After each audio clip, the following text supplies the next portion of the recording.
गाजीपुर में एक दिन अचानक सोनम रघुवंशी की मौजूदगी की खबर से पूरे इलाके में सनसनी फैल गई। ये वही सोनम थी जिसकी शादी महज 11 मई को राजा रघुवंशी से हुई थी।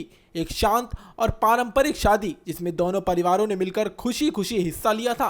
लेकिन चंद दिनों के भीतर राजा की हत्या और सोनम का लापता हो जाना इस रिश्ते को एक खौफनाक मोड़ दे गया। 17 दिन तक सोनम का कोई सुराग नहीं मिला और फिर वो गाजीपुर में पाई गई, अकेली, डरी हुई और रहस्य में डूबी। अब सबसे बड़ा सवाल ये उठता है कि सोनम गाजीपुर तक कैसे पहुंची और उसे वहां तक कौन छोड़ गया।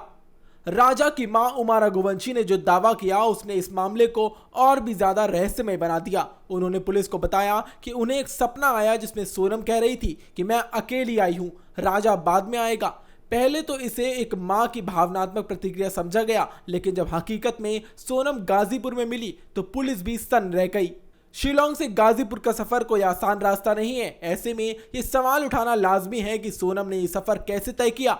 पुलिस जांच में ये सामने आया कि सोनम को एक ड्राइवर ने गाजीपुर तक छोड़ा, लेकिन अभी तक उस ड्राइवर की पहचान सार्वजनिक नहीं की गई।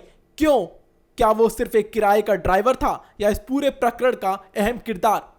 सूत्रों के अनुसार सोनम की यात्रा इंदौर से शुरू हुई और कई पड़ावों के बाद गाजीपुर में खत्म हो गई। रास्ते में कई जगहों पर सोनम को अकेले और कुछ जगहों पर दूसरों के साथ देखा गया। कुछ सीसीटीवी फुटेज में भी यही दर्शाते हैं कि सवाल उठता है कि क्या ये लोग भी इस साजिश में शामिल थे।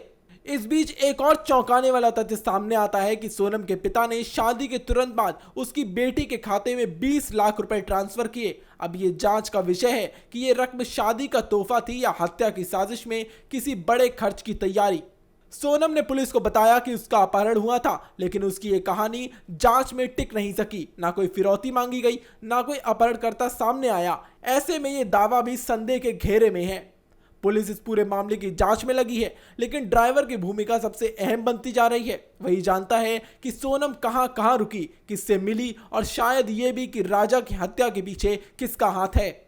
मीडिया रिपोर्ट्स बताती हैं कि ड्राइवर से पूछताछ हो चुकी है, लेकिन उसके बहुत सीमित जानकारी दी गई है। क्या उसे खुद कुछ नहीं पता या वो जानबूझकर सच छुपा रहा है? अब यही ड्राइवर इस केस की सबसे बड़ी कड़ी बन चुका है। बस गवाह भी हो सकता है और साजिशकर्ता भी हो सकता है। पुलिस पर अब दबाव है कि वो इस ड्राइवर की पहचान उजागर करे और उससे जुड़ी जानकारी को सामने लाए, क्योंकि जब तक वो छुपा हुआ है तब तक राजा की हत्या की गुत्थी पूरी तरह से सुलझ नहीं सकती। गाजीपुर पहुंची सोनम के पीछे की कहानी अब एक साधारण विवाह से कहीं आगे बढ़ चुकी है। ये एक मर्डर मिस्ट्री बन चुकी है, जिसमें हर नया खुलासा पुराने सवालों को और ज्यादा पेचीदा बना देता है।